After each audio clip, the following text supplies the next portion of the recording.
Halo teman-teman, kenalin aku Aura dan aku punya pertanyaan nih buat kamu. Pernah gak sih terlintas di otak kalian apakah sains dan agama itu saling bertentangan atau justru malah saling menguatkan? Nah, di video kali ini kita akan bahas biologi dalam Al-Quran dan bagaimana asal mula kehidupan yang ternyata sudah disinggung di dalam wahyu ilahi jauh sebelum ditemukan oleh sains modern. Topik ini menarik banget karena banyak orang menganggap Al-Quran hanya berisi ajaran untuk beribadah. Padahal Al-Quran juga membahas banyak ilmu pengetahuan, termasuk biologi loh. Yang menarik, ayat-ayat dalam Al-Quran tidak hanya menyentuh aspek keimanannya, tapi juga selaras dengan temuan ilmiah, terutama soal penciptaan, kehidupan, dan peran air sebagai unsur utama. Nah, dalam Quran Surah Al-Anbiya ayat 30, Allah berfirman, "Kami menjadikan segala sesuatu yang berasal dari air, maka tidakkah mereka beriman?" Ayat ini menegaskan bahwa air adalah sumber utama kehidupan. Fakta bahwa tubuh manusia itu terdiri lebih dari 60% air dan semua proses dalamnya itu memerlukan air juga. Nah, sains pernah mempercayai teori abiogenesis, bahwa kehidupan itu muncul dari benda mati.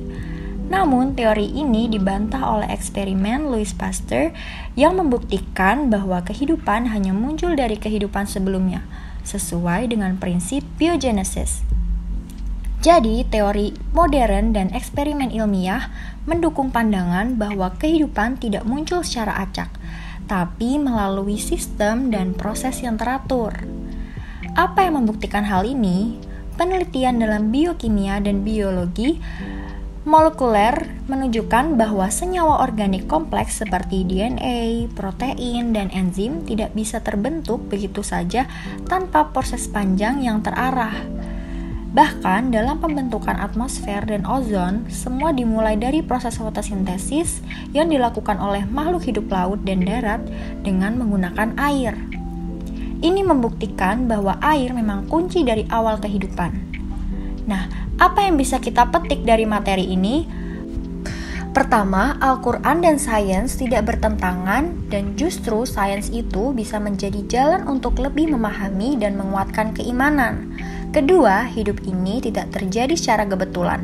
Ada sistem, ada aturan, dan semua itu menunjukkan kebesaran Allah Subhanahu wa Ta'ala. Ketiga, peran air sangat penting dalam ekosistem. Maka sebagai manusia, kita punya tanggung jawab untuk menjaga sumber daya air dan lingkungan agar kehidupan tetap berlanjut. Jadi, kalau kita membuka mata dan pikiran, kita akan sadar bahwa Al-Quran bukan hanya kitab petunjuk, tapi juga sumber inspirasi ilmu pengetahuan. Dan biologi bukan hanya soal sel dan DNA, tapi tentang bagaimana kehidupan ini adalah bagian dari desain Tuhan yang luar biasa.